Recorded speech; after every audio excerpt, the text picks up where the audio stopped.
n'a pas pu faire de notre pays une référence, notre pays aujourd'hui qui est une poubelle à ciel ouvert. Et quand on en parle, il fait comme si on lui manque de respect ou on n'a pas le droit de dire qu'il n'a pas de résultat. Quand on vit dans un cadre de vie en pleine... Est-ce que le Bénin a gagné au loto récemment? Moi, je n'ai pas entendu que le Bénin a gagné à un loto, a gagné des centaines de milliards quelque part. Voilà. Moi, c'est Patrice Talon qui parle.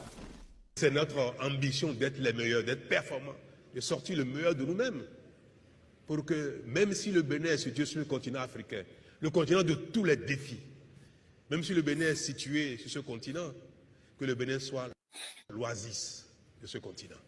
Le meilleur reste à venir, le meilleur est déjà fait, il reste à jaillir, à se faire voir pour notre satisfaction à nous tous, parce que c'est notre effort commun. Tout cela, mesdames et messieurs, pourquoi subitement c'est devenu possible? Est-ce que le Bénin a gagné au loto récemment? Moi, je n'ai pas entendu que le Bénin a gagné à un loto, a gagné des centaines de milliards quelque part. Le Bénin n'a pas découvert du pétrole, de l'or, du diamant, non. Mais subitement, ce pays est devenu un pays riche, qui investit autant, des centaines de milliards, des milliers de milliards. Ça paraît surréaliste. Des choses qui sont, pour un petit peu, visibles. Et pour le maximum, visibles dans quelques mois, dans quelques années. C'est notre effort commun. C'est notre argent. C'est notre argent. C'est vrai, nous allons au financement pour une bonne part. Mais on sait très bien que le monde est de plus en plus exigeant et qu'on ne prête qu'aux riches. Si le Bénin est capable d'emprunter autant sur le marché financier, c'est parce que le Bénin est riche. Le Bénin est riche de nos impôts, de nos 1 franc que l'État collecte sur chacun de nous. Le Bénin est riche de la manière dont il dépense ses impôts. Le Bénin est riche de ce que nous savons désormais économiser. Le Bénin est riche de nos efforts, de nos peines, de nos sueurs. Parce que celui qui est riche, ce n'est pas seulement celui qui, après avoir constaté qu'il a une masse d'argent qu'il met dans sa poche, les dépenses pour son plaisir du jour, pour ses besoins du jour.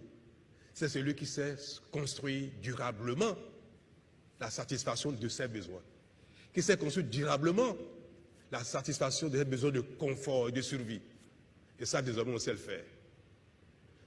Le peu que nous avons, nous savons le gérer avec sérieux, rigueur, parfois même avec un peu de sacrifice, pour satisfaire tous nos besoins, construire le pays, et puis satisfaire après nos besoins de confort.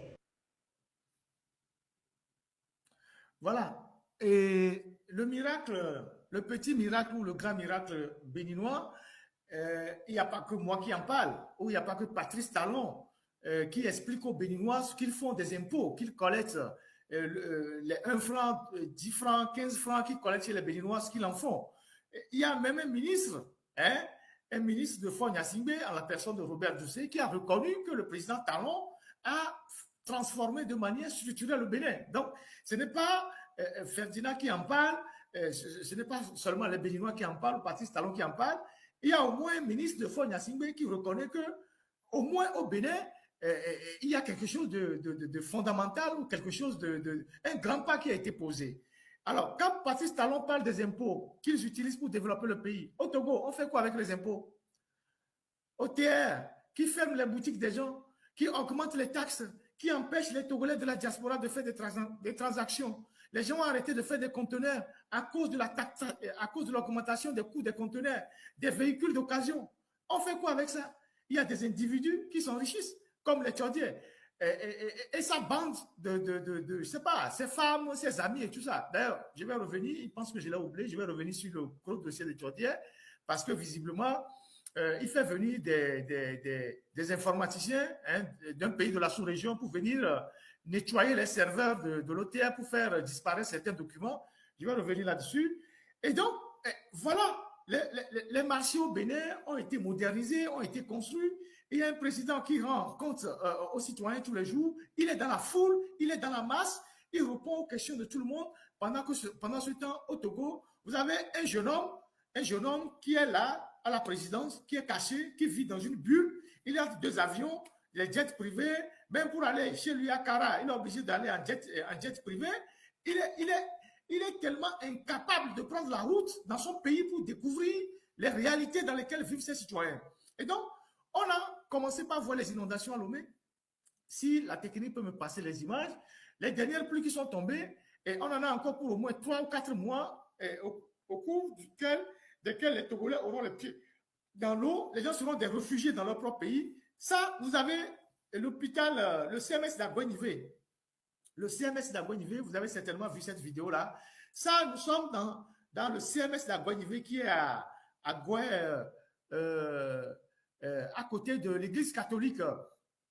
Le CMS d'Aguenivé. Regardez comment le CMS d'Aguenivé est inondé à la dernière pluie. Il y a des bébés qui pleurent dans la vidéo. Et ça, c'est Aguenivé. Aguenivé à côté. Là, au Togo, à côté, à Aguenivé. Ça, c'est le CMS d'Aguenivé. Vous voyez l'hôpital? Ça, c'est le personnel de l'hôpital qui ont les pieds dans l'eau. Ça, c'était la dernière pluie. Là, il y a les bébés qui pleurent. Vous voyez là, les médicaments. Ça, c'est